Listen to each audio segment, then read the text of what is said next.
Hello and welcome back to Talking Europe, where we're now at the European Council. And as you know, Malta currently holds the rotating presidency of the EU. It will hold that until July, by which time, all going according to plan, the UK will have triggered Article 50, thereby officially beginning their withdrawal from the bloc. The EU will also have marked the 60th anniversary of the Treaty of Rome, that treaty that is still seen as the founding text of the EU today.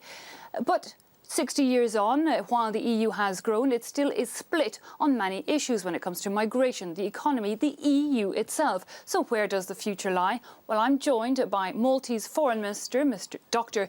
George Vella. Dr. Vella, you know, a fascinating time for the EU, but not really a good one, it would appear. Well, it's challenging times. As already pointed out, there are challenges. One of them is obviously this whole issue of celebrating 60 years. Is it a happy anniversary? Is it an ominous anniversary? And the discussion at the moment is, what are we going to make of this 60th anniversary? Is it just celebrating, just clinking glasses and saying how good we were to keep together for 60 years? Or is it a time of reflection? Indeed, we saw this white paper, if you like, come out from the equivalent of the EU government, the Commission, planning various roadmaps the EU could go down, whether it's more EU, less EU, multiple speed EU. What do you think it should be? I think that the celebration of the 60th anniversary goes beyond that. It's not an issue of deciding there, here and now, what we want to do with the European Union. It's more a question of taking the occasion to, again, put in more trust into the European Union, the structures. This is why I said it's not just a celebration of an event. What I wanted to say is that we have to take the occasion to convey a message, to convey a vision, to say exactly where we want to take the European Union. And what is that vision, do you think? You know, we're hearing from French President François Hollande, it's multi-speed or it will crumble. No. I don't think one should go at that moment in time into details, because this is something which has to be discussed between all the people that matter in the European Union. The forefathers of the European Union had. They didn't talk about what type of union it was to be, but they talked in principles and they showed the way forwards. I mean, today, it's quite clear that there is a detachment between the people on the ground and the establishment. One of the things that we have missed all along is, for example, the idea of a social Europe. This is what people are actually asking in so many words. And that is a vision which has been talked about years ago, which has been forgotten. We've seen this migration crisis is something that has really taken the EU quite far down different roads. We see Hungary. The idea of social Europe goes beyond the issue of migration. But let's look at the issue of migration. I know. But to have the time to contemplate and to deal with migration, you have to first of all to have a good foundation of a society which is integrated, which is happy, and which we don't have in the EU. And when you have a social Europe, we're not talking about giveaways. We're talking about the rights of the people to be respected, the rights of the people to have a vision and to have the future, to have employment. So how do you think the EU should react then when you have such splits on issues like migration? I mean, Hungary, there was a relocation plan, 160,000 migrants who are going to be relocated across the bloc. The heads of state signed up to that. Then you had some member states like Hungary absolutely refusing to play any role, taking a hardline stance really on that issue. How does the EU work, if it's not as a unity together? Is there no punishment on Hungary? That's a question of punishment. I've just had the experience some weeks ago to be with my Prime Minister going around the capitals. And obviously Hungary was one of them, Poland, and we've been also to Ireland and to a lot of countries.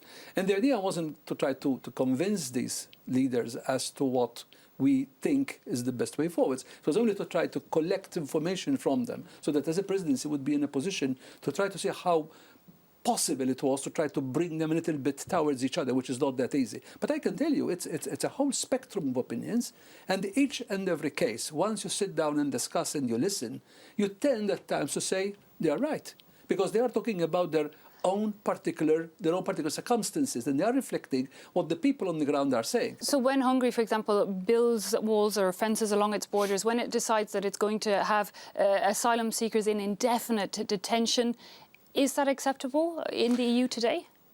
Well, I cannot say it is acceptable because we're dealing with human beings. But then again, we have to also to accept the fact that we cannot be open to each and everybody who wants just to come, into Europe. I mean, there are refugees and there are migrants. We have to have some control on those who are coming simply to have a chance of getting a better quality of life. And indeed, a lot of the people arriving today those coming from Africa are that type of people.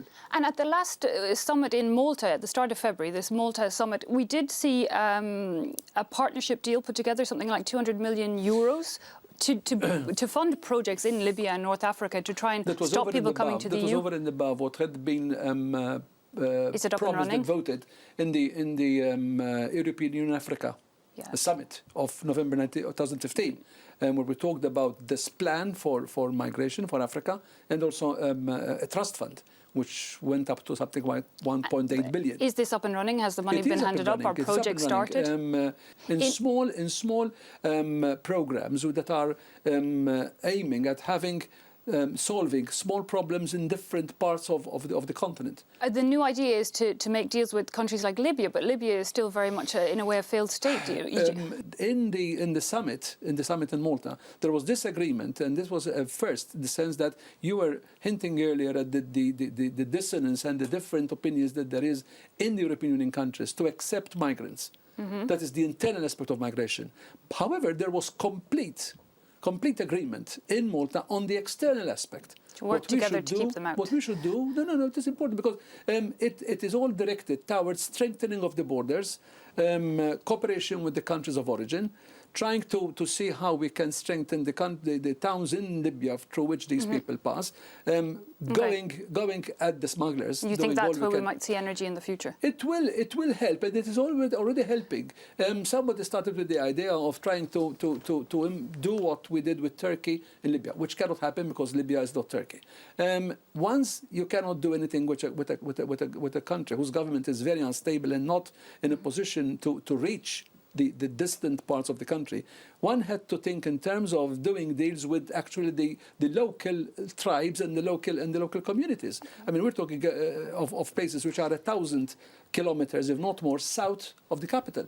Okay. So that should work. As far as the internal, we'll keep working at it. Briefly, at the economic aspect in the EU, we're seeing Greece again struggling desperately, looking like it's again on the brink of a bankruptcy. How have we got there? Of a third bailout.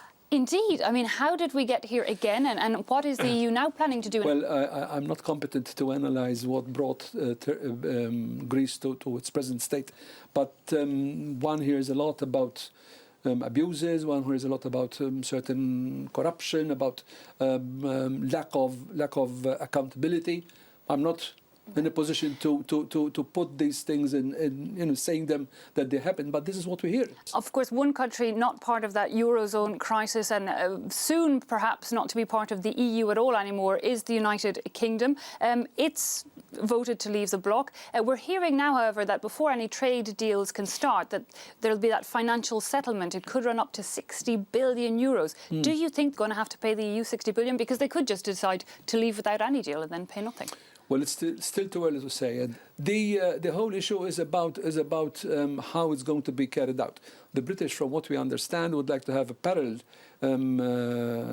negotiation going on, sort of dismantling the present relationship and at the same time building the new one. Whereas Barnier is adamant on, first of all, dealing with the dismantling of the present relationship, and then agreeing or discussing on the other one. We have to reflect on the fact that we're talking about a country which, though it joined the European Union late, but it has had a lot of influence on the thinking in the European Union, on the economy of the European Union, on trade, on the military aspect. It's still a country which is a permanent member of the Security Council. I mean, and to remind ourselves that UK is still going to remain in Europe. It's still going to be there. Even if it's not in the EU. Indeed. Well, we're going to take a brief look at one region that's keeping a very close eye on those Brexit negotiations. It is, of course, Northern Ireland, where the economy there relies on being able to cross over and back what will become the EU's external border. Here's our report. Farmer and campaigner John Sheridan has lived all his life where Northern Ireland meets the Republic. He remembers the height of the Troubles, a time of checkpoints, customs controls and violence. After those bombs, very, very heavy security that left the road impassable altogether. With the Northern Ireland peace process, the border all but disappeared. It works very well. In fact, it works 100%. Because it doesn't exist. Because it doesn't exist. Exactly. But now, in the wake of the UK's vote to leave the EU, communities here are worried about a hard border re-emerging. A few kilometres away, the twin villages of Belcoo in the north and Blackline in the Republic. Here, miles become kilometres, pounds become euros. But life depends on cross-border activity. Almost 40% of Northern Ireland's exports go south, while the UK is the #1 destination for goods from the Republic. And the fear here is of a return to tariffs and restrictions. It will be determined at a European level what kind of border we have. And if you're not part of the European Union, you cannot expect to have the rights and privileges of being a member of that organisation. So therefore, there's going to have to be some sort of a border. As the UK opted to leave the EU, 56% of voters in Northern Ireland chose to remain.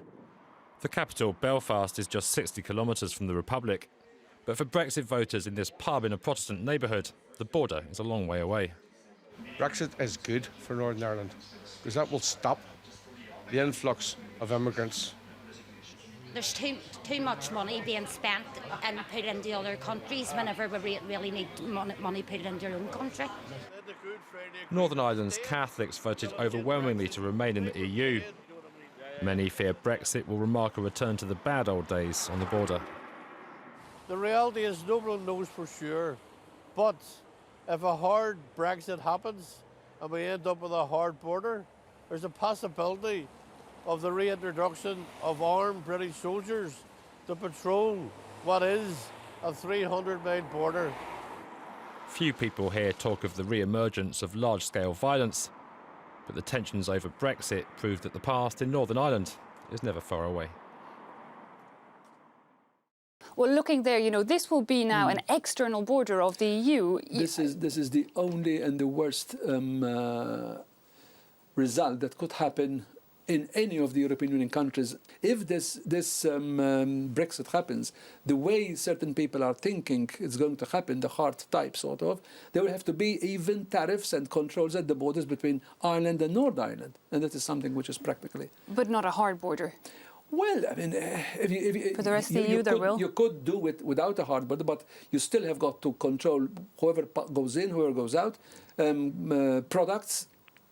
I mean, trade will have to be controlled, obviously, because yeah, it will there will definitely be tariffs. make the process the difficult. UK will not be in the single market. And now, of course, there's also that security question to external borders. One thing we did see happen in Brussels this week was that the headquarters for a common European defence mechanism was given the green light. An office, I believe, that will have something like 30 members of staff.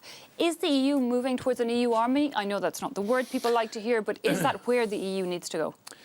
Well, the fact that UK is leaving will make it easier for these countries who are for federalization, like Germany and France, to push for more harmonization. However, you have to remember that to have something which is harmonized, these are decisions which have to be taken by unanimity. The UK used to be the counterweight of this. It was more for a family of sovereign nations, loosely knit together. But with the absence of UK, there's going to be definitely a harder drive. And there has been only a few months ago a paper from France and Germany talking about the strengthening of the military arm. That's true, and one will have to realize that if the UK is out of the European Union, the military strength of the European Union, it will be much diminished. True, indeed. Even it was our more second so, the military worry might. is that the last talk that we heard from the transatlantic from Trump, that unless they pay up and make up for what services they will expect to have, there will be no more that European Union NATO relationship which we are accustomed to. So the EU has to. There are difficult times that one has to definitely analyze the situation to see where we're going actually. And how do you see the future of elections across the European Union? Many fear that the Brexit is one and that we could see president things happening, maybe even in France. If that Eurosceptic National Front becomes president. In the past, today it would be. Foolish to quote polls, but from the looks of it, obviously we're going to be faced immediately by the elections in the Netherlands. one hopes that there's no chance for Wilders to be up top. Obviously, And even Geert if he Wilders, gets the biggest number of votes, he cannot be in government.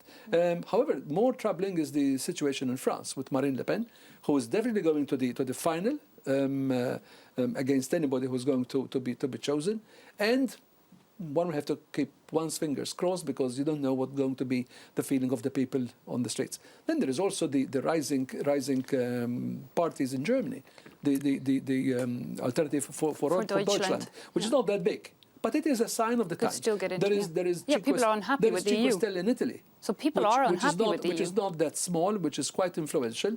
And considering what's happening to the other parties, to the Partito Democratico, one will have to realize that these are real threats. But then again, at the same time, they are actually the results of what I talked about in the beginning. Are people happy? Is this the way they are showing their discontent? And are people unhappy because of what they see as a lack of action in the EU? Is this not the problem? Could be. It's lack of delivering. I mean, if a young man is out of a job... Is that going to change? If a young man is out of a job, I mean, he doesn't care about theory of politics or whatever. He goes for the easiest and the most understandable populist messages that he starts getting from people like Le Pen and Beppe Grillo and the others. Indeed, employment across the EU, security, migration were all the main topics of the EU summit here this week in Brussels. Mr. George Vella, we're out of time, but it was a pleasure talking to you. Thanks for joining us here on France 24. Thank you. Thanks also, of course, to you at home for having watched. That brings us to the end of this edition of Talking Europe.